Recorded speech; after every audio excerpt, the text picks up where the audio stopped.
Welcome back to channel new blog. আসলে সকালে ভালো আছে, আমি খুব ভালো আছি। রোজকার মতন সব জিনিস স্টার্ট করেছি, সব কিছু কাজকর্ম করা হয়ে গেছে। এদিকে দেখছি বেলা বেড়েছে, বৃষ্টি শুরু হয়েছে।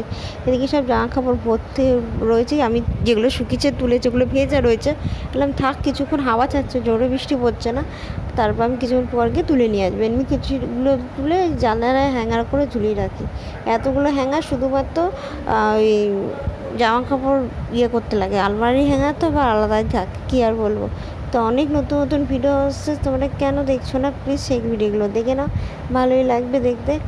আর মন মেজাজ ভালো থাকলে সবসময় কাজকর্ম করতেও ভালো লাগে, তোমরা সেটাই চেষ্টা করো মন মেজাজ ভালো রাখো। এখন চলো রান্না বান্না করি, সিম্পল রান্না করবো, হালকা ফুলকা, হেভি কিছু করবো না।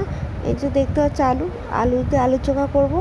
এখন পেঁয়াজটা বেশি করে নিয়েছি। আমি আলু সিদ্ধ ওইভাবে মাখতে পারি না, কিন্তু এইভাবে আলুটা আমি করে খেতেই পারি, মানে তৈরি করতে পারি। আলু সিদ্ধ যে খুব সুন্দর করে মাখতে হয় ওটা আমি পারি না জেনুইনলি। তো বিকালবেলা যেটুকু কাজগুলো সেরেছি, আর আজকে হালকা পরোটা আর হচ্ছে সুজি হচ্ছে রাতের খাবারে করতে হয়েছিলাম। মানে গবেষণার পেপারটা দেখে মাথা ঘুরে গেছে, সিরিয়াসলি বলছি, প্রচণ্ড টাফ। তোমাদের সাথে আমি শেয়ার করবো নেক্সট ডেতে যে কী অবস্থা পেপারটার, মানে কি বলবো, প্রচণ্ড চাপের মধ্যে আছে। তো চলো ভিডিওটা এখানেই শেষ করছি। কিছু ভালো লাগলে লাইক কমেন্ট শেয়ার সাবস্ক্রাইব করে দিও। টাটা বাই বাই, নেক্সট ব্লগে দেখা হবে। তোমরা ভালো থেকো, সুস্থ থেকো, গুড নাইট। আর নেক্সট ভিডিও যেগুলো আসছে সেগুলো তোমরা দেখতে থাকো। পুজোর মধ্যে অনেক ভিডিও আসবে, আর পুজোয় তো একবারই হয়, বছরে সবাই অপেক্ষাই করে থাকে।